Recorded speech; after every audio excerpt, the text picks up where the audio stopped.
Okay, so this is Drive 2, and a lot of students are very nervous with Drive 2 because they're out of a parking lot. We move out of a parking lot. So I might mention that Drive 2 is a little challenging. Don't let that bug you too much or get to you too much. Every drive is going to be a little more challenging than the next, simply because of, you're going to be doing new things. But in reality, each drive has their own, equal amount of challenges. But when you're driving in a new area, doing new techniques, new procedures, it's naturally going to get a little extra challenging. So students are usually pretty nervous when it comes to the second drive. So I'm just going to take you through the second drive and kind of show you what's on it. So we're starting off in Chuck-A-Rama. Okay, so I'm changing gears here, and I'm going to pull on out. Left signal. I'm just going to go down this lane here to the left, checking all around. No rush. Okay, nice and smooth through the parking lot. Got a blind spot there on the right. You can probably see it there, and so I'm kind of keeping tabs on that. We're turning right here. Okay, as you can see, this little outlet here, whatever you want to call it, is not very wide, so I'm just going to hog the whole thing. Because again, I want to be a little more in left lane position when I'm turning right, so that the right turn is much smoother and safer.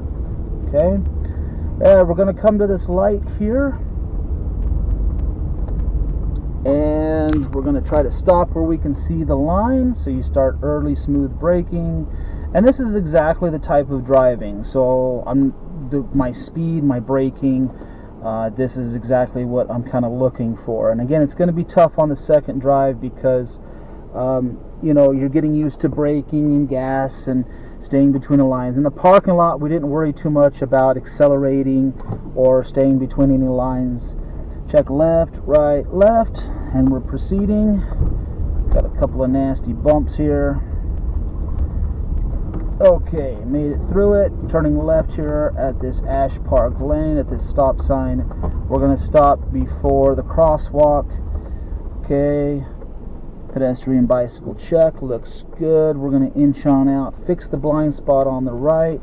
I'm kind of inching out here, and looks clear. I am launching it with most of my steering is done. Again, that's the benefit of getting it ready to launch. Now, when you're doing a left turn and getting it ready to launch, you a lot of times don't need to turn it that much, because left turns are wider than right turns.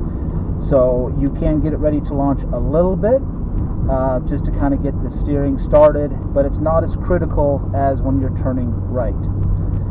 So this is a 20 mile per hour road, so you're just going to go 20 to 25. That's perfectly fine. You can go up to 5 over on any road. For one, the speedometer is off a little bit on the car, and two, if you slow down a little bit, if you're going a little faster, we're still going to be okay. If you try to keep it at the speed limit, you might find it extremely challenging. So I'm giving you flexibility on the speed up to 5 over. We're going to use the signal here, even though we don't legally require to. And I'm putting on a left signal immediately here to turn left down the street, nice and smooth. Okay. Now that left turn I was required to put on a left signal, but that right turn, it was just a right curve. I was not required to, but I put it on anyways to keep a good habit alive and to work on that. So I've stopped here, check for pedestrians and bicycles. I'm getting ready to launch, because there's kind of blind spots in this little neighborhood. The worse the blind spots and the higher the speed of the road, the more you should get it ready to launch. Okay, so I'll talk about that later. I'm going a little slow. I'm looking to the right here. People can pull out there. You got some blind spots. All these cars parked along the streets are blind spots. Now, when you're driving this, I'm not expecting you to do a whole lot of scanning and adjusting lane position and advanced stuff. You can just start focusing on your speed control and just staying in between the lines, or in this case, the make-believe lines. So if I'm talking about scanning to the right or looking to the left and No, I mean, those are advanced things. If you're doing them, great, but I'm not requiring you to do it right off the bat. It's only your second drive. So we're going to turn right on this 3 Mile Creek Road, early signal, early smooth braking. Push-pull steering, as you can, and accelerating out of the turn. Okay, now that could get a little messy there, and a lot of times we do this loop in this area 2 or 3 times, so it can get a little messy when you are accelerating out of that turn, but you have to just do it. You have to get used to it. If you never do it, you'll never get used to it. So a lot of times in driving, when you're starting out, things will be a little messy, but oh well, you'll get better at it. We're going to put on a right signal here, not legally required to, but there is a lot of bushes on the right, and people have cut this corner. Okay, and I accelerated out of the turn just a little bit. I'm going to continue straight. Okay, UPS truck there. Usually he's not there. I'm going to go ahead and put on a right signal here too, not legally required to, but I want to catch people's attention. So if somebody's coming around that UPS truck there and they want to go in my lane, you know, to go around them, I want them to see my flashing turn signal. Okay, but usually I don't put on a right signal there because there's good visibility, but because of the UPS truck, it's extra safe. Now, not legally required to, so again, if you put on that signal when you're legally not required to on your driving test, you will lose a point. Okay? So we're going nice and slow. As you can see, there's driveways and truck coming, so we're going a little slow here. That's fine. We're turning right here, back on this Targhee Street, and we're going to stop back where there would be an imaginary crosswalk. So as you can see, I'm facing straight. You don't start drifting to the right. So if I say you're turning right or left, don't start immediately. Actually get yourself into a position where if you changed your mind and you wanted to go straight, if you could go straight, you could easily. So we're in left lane position. We're also a little further back, and this will allow for getting it ready to launch. Now, a lot of people might say, well, why don't you just go all the way out to the edge? It's actually legal to go all the way to the edge of the street. Well, that means you're skipping the first crucial step, and that is the pedestrian bicycle check. So a lot of pedestrians and bicycles and other people not in vehicles, you know, they get hit or have close calls because people go all the way out to the edge, and even though that's legal, you know, their entire life can change or end. And trust me, you're going to come to hundreds of thousands of intersections in your life. All it takes is one with a pedestrian or bicycle, and your life and definitely their life will change forever. So you're building a habit of stopping further back and checking pedestrian bicycle check. If that's clear, then you're moving on to the next step, which a lot of times is getting ready to launch. So we're getting ready to launch. As you can see, I'm really angling it, so I'm fixing a visibility issue, and now I can just launch it so beautifully and start letting go of the wheel. Right about there, I'm letting go of the wheel. Okay, and we're going to turn right here again, so there's no point in turboing up. Early signal, I'm about almost 300 feet away there when I put on my signal, and I'm staying right where I am. I'm not drifting over, and now I'm starting to turn. Push-pull steering, and right now I'm accelerating out of the turn, letting go of the wheel at about the same time. And again, that is challenging, and it might be a little messy, but you will get it. So anyways, going back down the road again, as you can see, I'm practically in the center of the lane, and I'm okay with that. There's nothing wrong with this. Okay, I don't have to hug the right shoulder over there, the right edge over there. I'm going to put on my right signal again.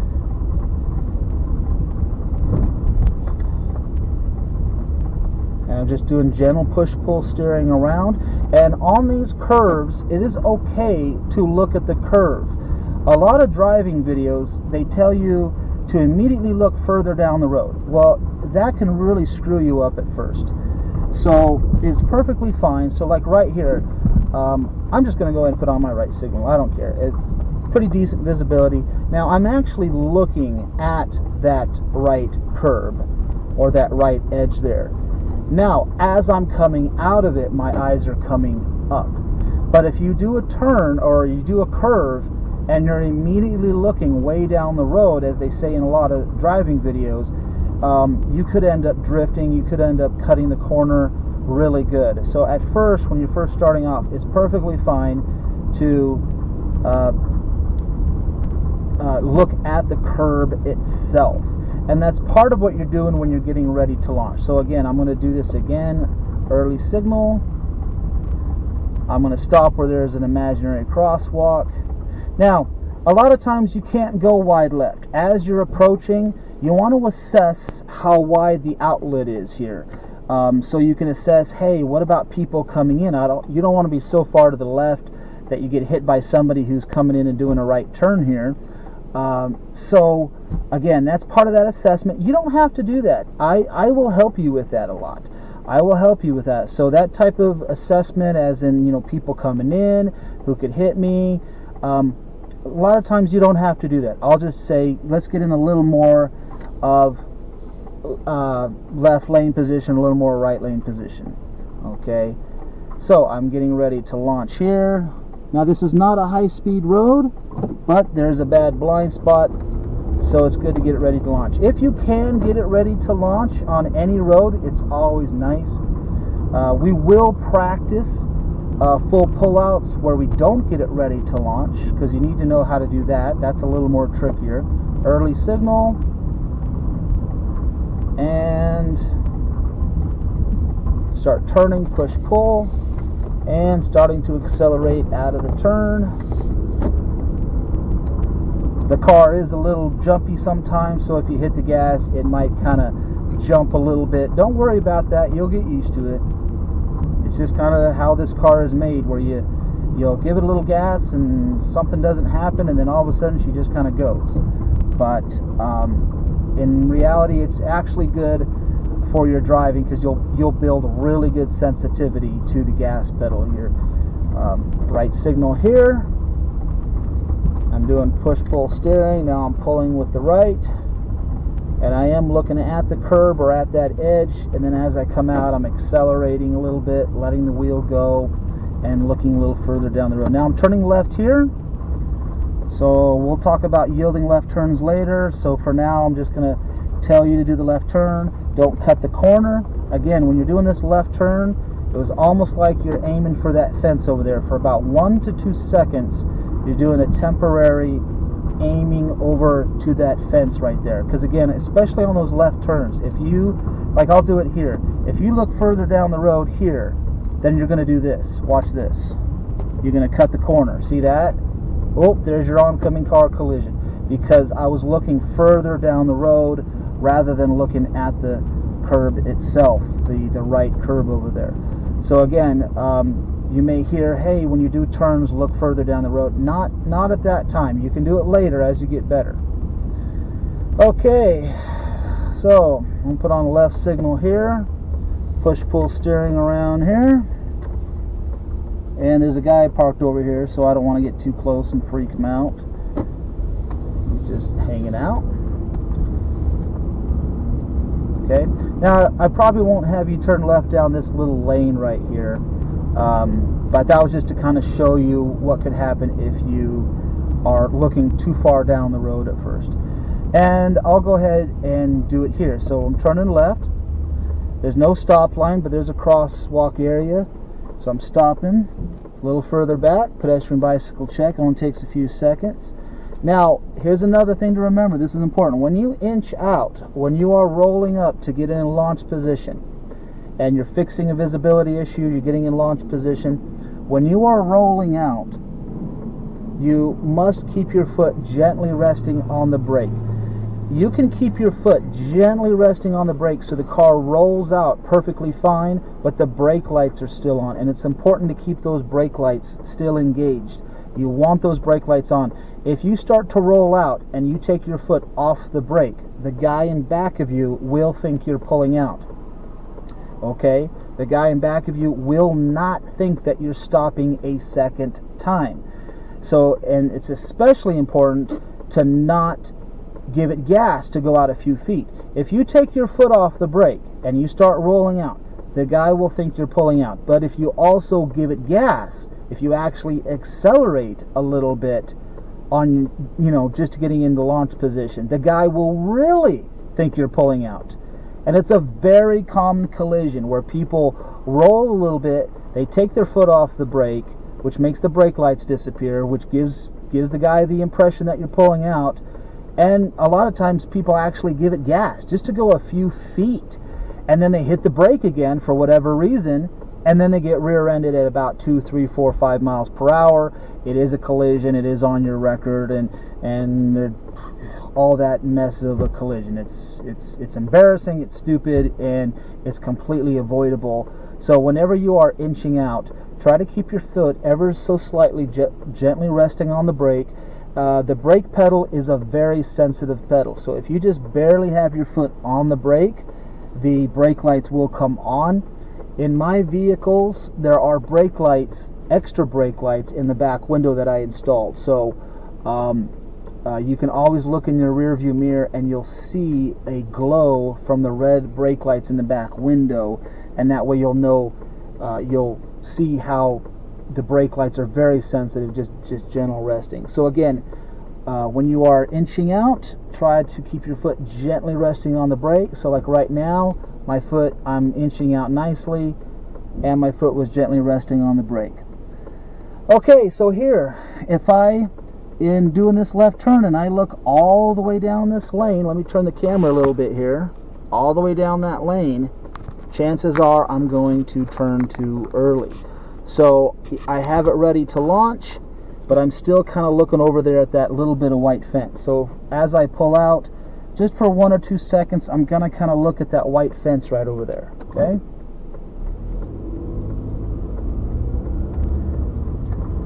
And it's only for 1 or 2 seconds. So again, it's amazing that if you pull out, completely looking all the way down the lane, you could cut the corner and go into oncoming traffic. Now, again, this is mainly when you're first starting out. Here's a little shift in the lane here. Looks like they repainted the lines. That's nice.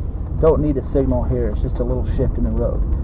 Okay, what I was saying back there is I don't really want you looking completely all the way down the lane at first. But as you get better, you'll be able to pull out looking all the way down the lane. Because what's happening is your peripheral vision is getting developed. And I call it peripheral vision driving, where you can stay in the lane and drive where you're supposed to drive without directly looking at the area. So like here, as we go around this Walmart here, nice and slow, I don't need to go 25, okay? So like right now, I can go around this little curve right here and look all the way down the road. In fact, I don't even need to look at the curve. I can stare at that white car, I can look at this car on the left, because my peripheral vision is keeping me between the lines. Now, you're not going to be at that level, okay? So it's perfectly fine for you to look more at these lines, more at these curves, but then as you get better, you can look further down the road. Now, if you want to challenge yourself, you can. So as you're driving, if you feel like your peripheral vision is getting good, or you just, you want to test it a little bit, so on a curve like this, I would glance down the roadway, okay? The true sign of an advanced driver is somebody who can take many curves or turns and not actually have to look where they're actually turning. They can look further down the roadway. The problem is that as people get better at driving, instead of their scanning improving, looking down the road improving, they actually revert back to beginners because their speed, okay? I mean, if you took this at 25 miles per hour here, this curve, and let's say you've been driving for a few months, then yeah, you can be able to do this little curve right here without even really looking at the lines, at the curb, or anything like that. You'd be fine. But unfortunately, as you get better at driving, your speed will go up. So if you went around that curve at 35 miles per hour instead of 25 miles per hour, Now you're going to be back looking at the lines again, at the curbs, at the edge of the road. So it's like you're going to be reverting back to where you were. So a lot of times, instead of getting better at driving, better at scanning, looking further down the road, people still look right out in front of them. Okay, I'm going to check left, right, left. Okay, and I'm going to go straight across into this neighborhood here.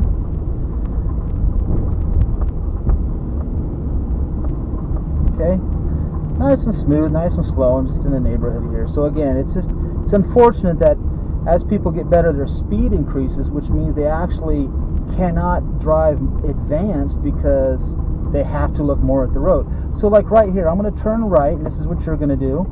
We're going to turn right down the street. Notice my lane position, I'm way out. And I'm going to start turning about right in here. Push pull. Now, I did this turn so smoothly, so slow, not super slow, but pretty slow, that I actually was not even looking at where I was in the lane. I was actually looking all the way down the road at this white fence. But if I took that turn at 5 or 10 miles per hour faster, I probably would have looked directly about 30 feet in front of my car, maybe 40 feet. I wouldn't have been able to look further down the road. So again, a lot of people think they're an advanced driver because they are like not texting or something, but because of their speed, they cannot be a defensive driver. They cannot scan properly, look down the roadway. Now I'm going to have you stop right here by these rocks. I'm going to talk about how wide you are from the curb, and then what I'm going to have you do is you're going to drive the same distance. So you might establish a reference point. I'll talk about that. So what you're going to try to do is try to keep the same distance from the curb. You got to take it really slow here. This is for skill. So let's see. We're going to try to stay. I'm about 7 feet from the curb. I'm going to try to stay 7 feet from the curb. And already I've established a reference point. Now, of course, I've been driving for a while, so in reality, I'm not really even looking at the curb. Well, I am. I'm kind of looking at the curb where it's going over the hood of my car. And as you can see, did it real good. Now, you probably won't. Your eyes will be all over the place. But again, it's not designed to make you perfect in one lap around that little cul-de-sac there, but it'll kind of give you an idea of it. And it's just skill. We're going to be doing skill building on it, and take it nice and slow. And if you establish a reference point, then it'll just make it that much easier. Most people don't know how to establish reference points. They just kind of get a feel for it. So if you never established a reference point, but you went around that little circle about 50 to 100 times, you'd get better and better and better and better at it, even though you wouldn't even know why. You wouldn't even know how you're establishing a reference point. You just naturally get it better and better, even though you wouldn't really know where you are in the lane. It would just be a feeling. And I mean, that's okay, but if you really want to be advanced, learning reference points can really help you out. So, and there's lots of videos on reference points on the online. Now, I might have you stop next to this tree, next to this white fence. And remember, if you pull off to the side of the road, you need to put on a signal. It's required by law. And when we pull back